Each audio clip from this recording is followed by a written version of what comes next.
Well, I lived there, let's see, 1982 to 1985, okay, and then we moved to America for 8 years, and we came back on Christmas, around Christmas of 1992. Okay, we lived there basically 1 year before the Highland Towers collapsed. To me, Highland Towers was a beautiful place. It was set against a green hill. You had a wonderful view of the skyline of Kuala Lumpur. There was a beautiful breeze. We had wind chimes hanging on the balconies. You can hear the wind chimes ringing all day long, you know. It was fantastic, actually. So it was nice. It was a very nice place to live. Peaceful, very peaceful. Even though we were only 10 minutes drive into the city, okay? But you felt like you were living in really nice, serene countryside. It was like a vertical kampong. Everyone knew each other. I actually was on the committee looking after security, so you got to know everyone quite well. And we were just one really Malaysia bully at that time. Everyone, we enjoyed each other's festivals. Everyone knew each other. You all respected one another's privacy, but it was just like a big vertical kampong. That's probably the easiest.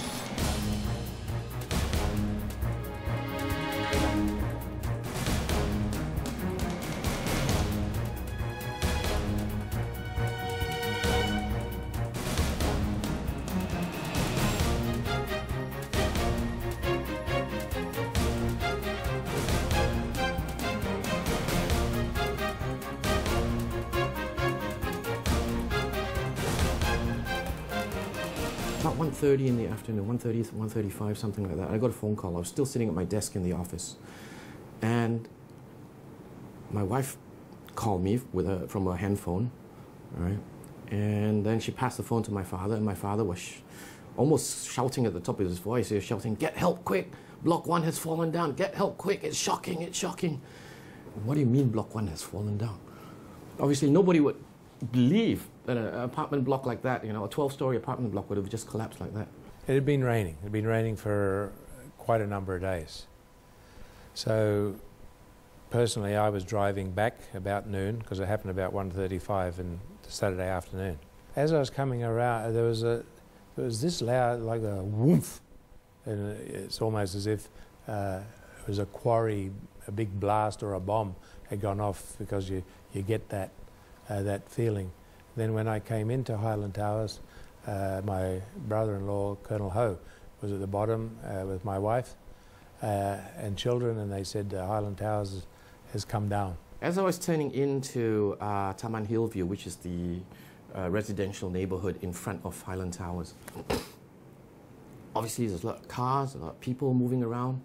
I remember seeing, it was an Indian lady. I'm pretty sure she was an Indian lady, but she was covered from head to toe in white dust. Okay, that was the first thing I recall seeing.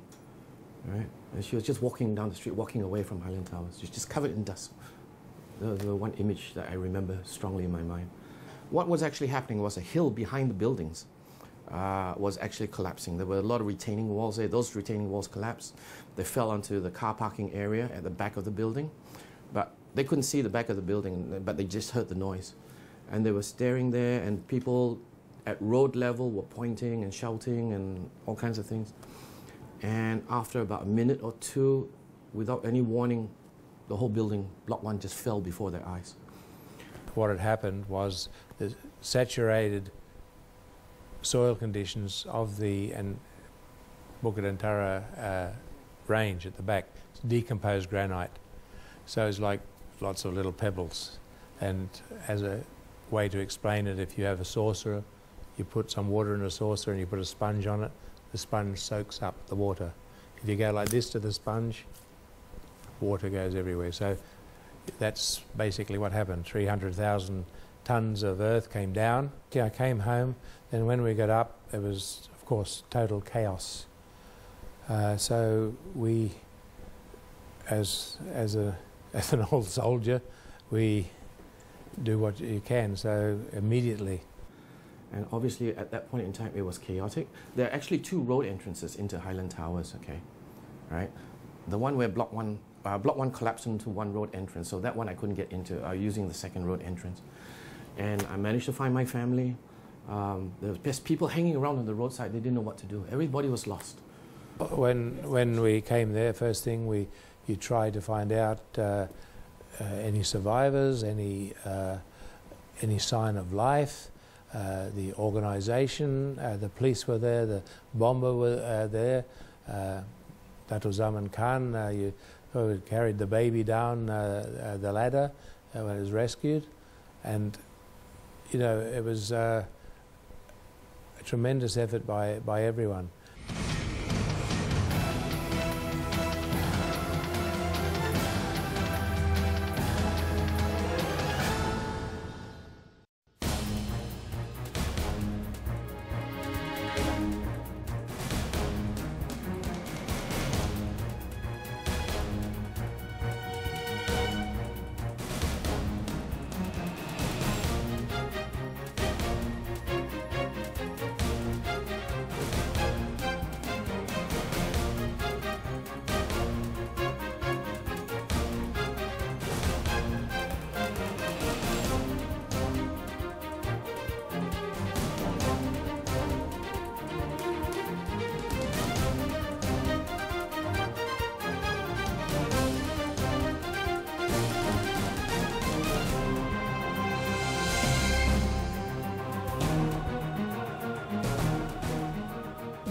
That Saturday was indeed a very busy day for me. I have just finished the closing ceremony of a course on drug conducted by the American DEA and Oran Militia Police at the Merlin then.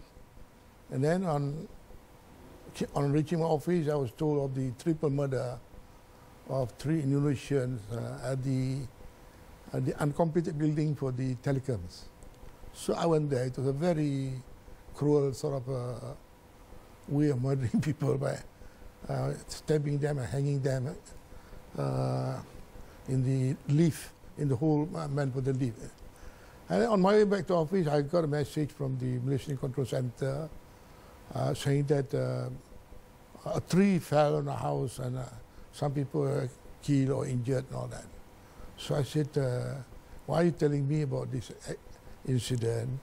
Tell the proper officer, I'm a CID man.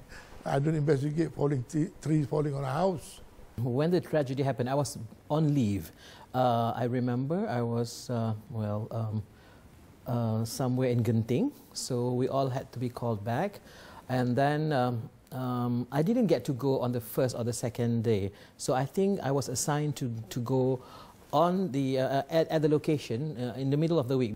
I was on the way to a lunch up for the closing ceremony of the course that I closed earlier. When I heard, then I was informed that, sir, it was not it's actually a condominium that collapsed, and quite a number of people may be killed like that. And that is it. I rushed. When we got there, it was like an eerie experience for me because it was very quiet. It was really very quiet, and they were still trying to recover bodies at that particular time. The smell was not very nice. When I arrived, my God, it was a shock. It was a shock, and my thought was about the people inside, what happened to them and all that. I thought it was impossible for people to be alive. The whole thing was crumbled. Although we thought people could have been killed and all that. I'm proud to say that the boys in the fire brigade, the Red Cross, and the St. John ambulance, plus a number of residents in the area, was brave enough to assist in the search and all that. Until we get things organized, it takes quite some time for things to get organized because we have no experience. Yeah. So, but I observed that the balconies of the building that collapsed were intact and not broken and all that. So I said it is safe to conduct search if you are careful and all that. So with the assistance of the fire brigade, I managed to go up to the top but definitely it was a dangerous situation because a lot of iron bars were sprouting around, broken glasses and all that. At that time, there were still relatives around waiting for news of maybe next of kin or people have yet to rescued or finding people that have not been accounted for. So it's basically lots of waiting and waiting and waiting. And it was raining, I remember, because I went up the crane, it was raining, and I had to actually deliver my news without the script. But we slowly conducted search. I joined up with the Datuk Bahrum, the Secretary, the Director General of the Fire and Rescue. Together we searched.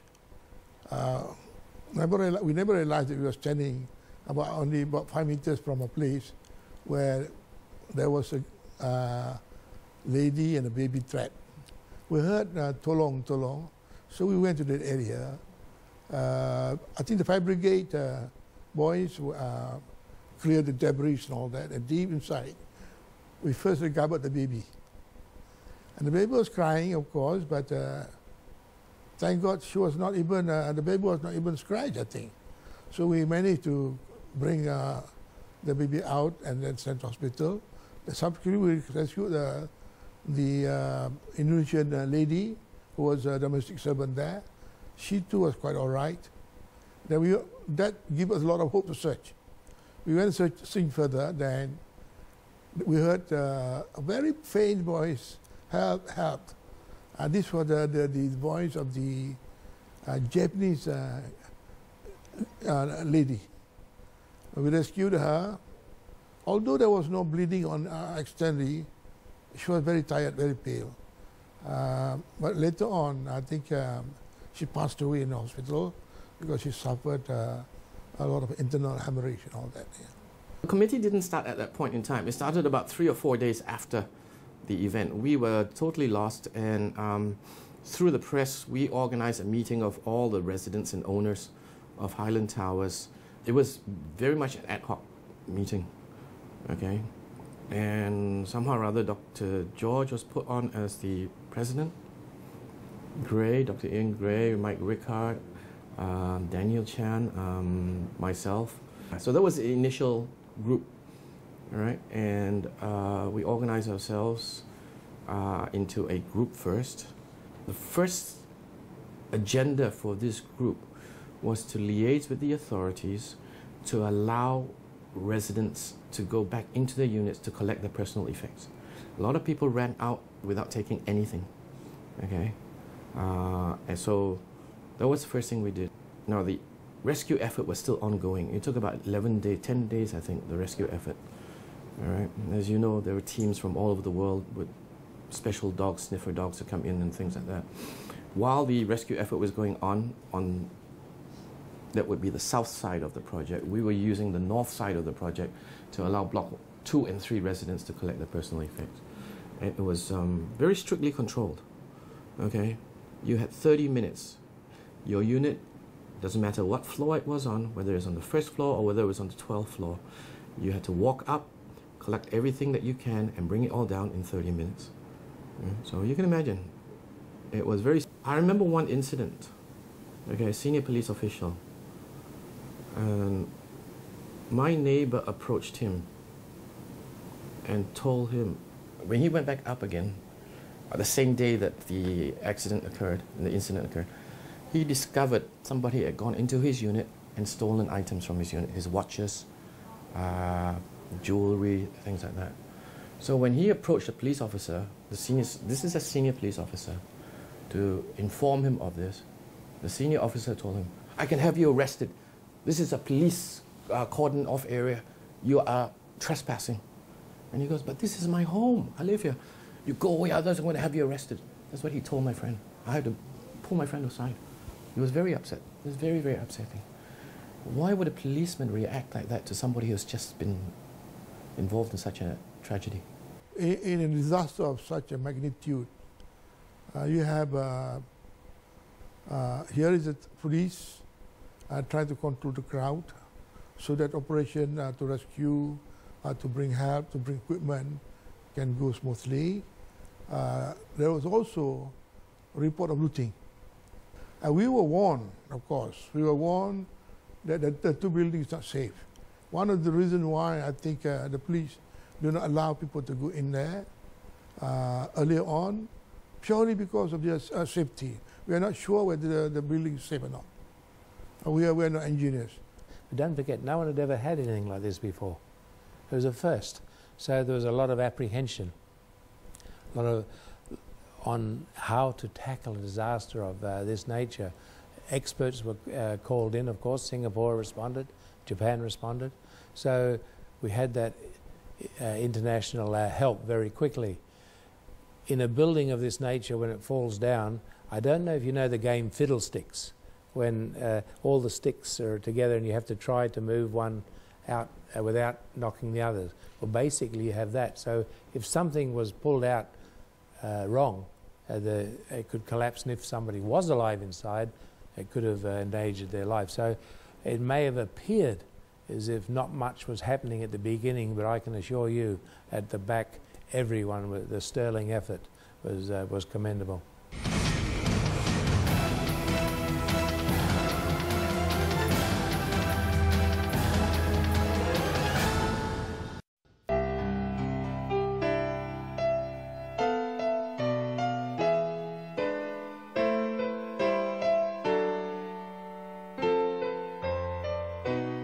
Reporting at that site on that particular day, it's quite difficult because there are lots of emotions. We have people crying, people unsure of their loved ones, and also the rescue people, and we had international people coming in to help, and lots of different kinds of emotion. From a human aspect, I tell you, there's a lot lacking at that point in time.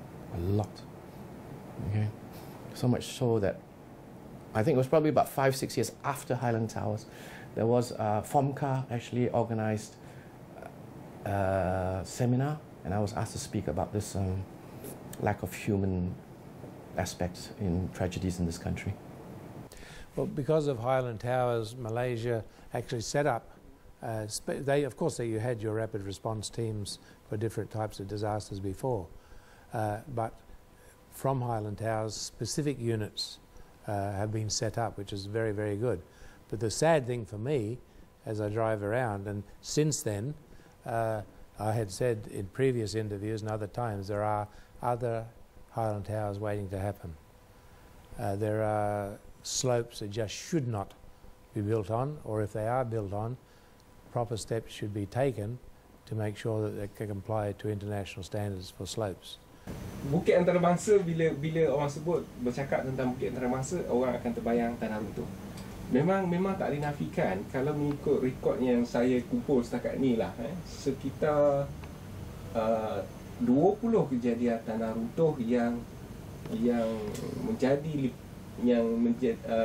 diliputi oleh akhbar-akhbar tempatan. Kalau kita lihat sejak daripada Disember 93 di Taman Tunku Abdul Rahman 18 Disember 93, Jalan Tasik Permai Februari 94, Athenium Tower 1995, dan berterusan statistiknya. Boleh kata setiap tahun ataupun selang 2-3 tahun berlaku tanah runtuh di Bukit Antarabangsa. Jadi timbul persoalan, kenapa Bukit Antarabangsa? Kenapa Bukit Antarabangsa? Daripada kajian saya ini agak unik sedikit, berbeza daripada kajian-kajian yang dilakukan oleh geotechnical engineer ataupun geologis lain.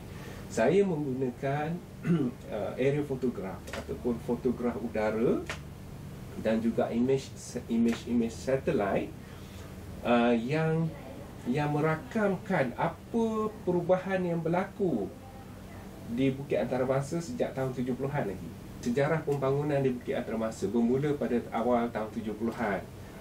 Pada waktu itu pembangunan berlaku di bahagian lereng-lereng bukit, di bahagian kaki-kaki bukit. Kemudian apabila masuk ke tahun 80-an, pembangunan mula merayap naik ke atas, bahagian atas puncak Bukit Antarabangsa.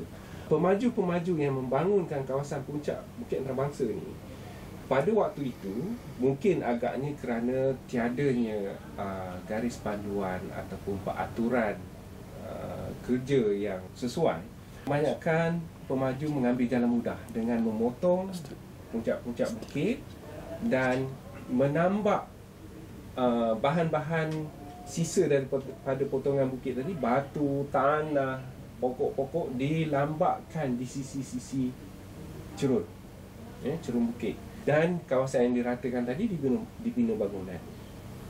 Yang menjadi masalah ialah bahan-bahan yang ditambak di sisi-sisi bukit ini yang membentuk bahan-bahan longgar, bahan cerun tambakan longgar yang dikenali, istilah engineering dia dikenali sebagai tip fill slope. Tip fill slope ni dia bukan satu cerun yang orang kata yang dibina secara sempurna. Bayangkan cuma di tanah-tanah tadi, batu tadi ditolak, dilambakkan di sisi bukit. Setelah beberapa tahun, 3 tahun, 4 tahun, 5 tahun, tanah yang dilambakkan tadi ini mula ditutupi oleh tumbuh-tumbuhan dalam masa yang singkat oleh kerana cuaca kita, iklim tropika lembap, menerima hujan yang banyak. Tumbuh-tumbuhan memang boleh hidup dengan cepat, menjadi belukar dan seterusnya menjadi hutan.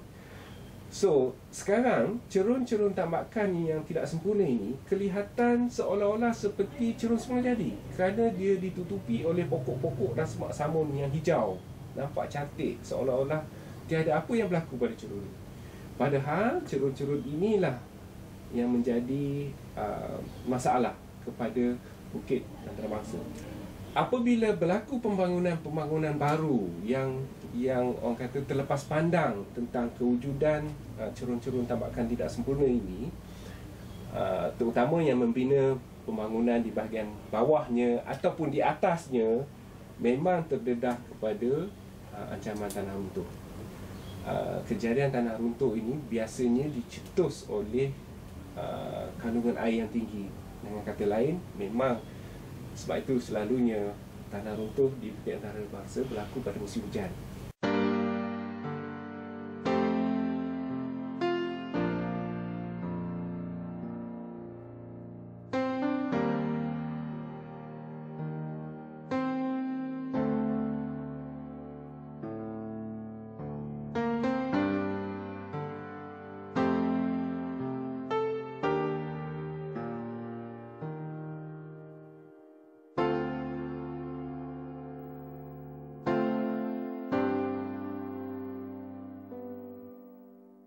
They were totally lost. Totally lost. They didn't know what to do. Okay? This has never happened before. It was a precedence that was set in this country. There was nothing they rely on. At that time, the SMART team had not been set up. SMART is actually set up as a result of Highland Towers. Okay? It was only then, after the Highland Tower incident occurred, that they realized something had to be done for emergency responses of this nature. Flooding, fire and all that. We are okay. We have gone through a number of that, so it's just a drill for us. But a building of that magnitude collapsing is something that is not imaginable at the time. And you just shouldn't build in places that you know there could be a danger without taking the appropriate action. Authorities should say no, and no is no. We don't want other deaths in our hand. And this is a sad part. This is what angers me, because you can see that there are still things that are happening that should not happen. Sangat penting bagi kita ataupun bagi siapa saja, sama ada penduduk di Bukit Antarabangsa sendiri ataupun pemaju-pemaju yang ingin membangunkan Bukit Antarabangsa, mereka perlu mengkaji geomorfologi, landscape keseluruhan kawasan mereka dan kenal pasti sama ada cerun-cerun di kawasan mereka itu adalah cerun yang pernah diganggu ataupun cerun yang pernah diubah suai ataupun memang cerun yang asalnya adalah terdiri daripada bahan-bahan tambakan hasil daripada sisa kerja pemaju-pemaju terdahulu di bahagian atas yang melakukan pembangunan pada tahun 80-an, 90-an. Itu yang penting. 40 tahun dulu kita nak beli tanah dekat Genting Sempah. And we built houses through a developer who apparently didn't do a good job because there have been landslides around the area, and it happened behind my own house. Now, I'm not a technical man, I'm an economist. But I look with common sense. The slope should be about 45 degrees, but it was about 80 degrees. But it's rock, you see. So they didn't take the trouble to cut the slope properly.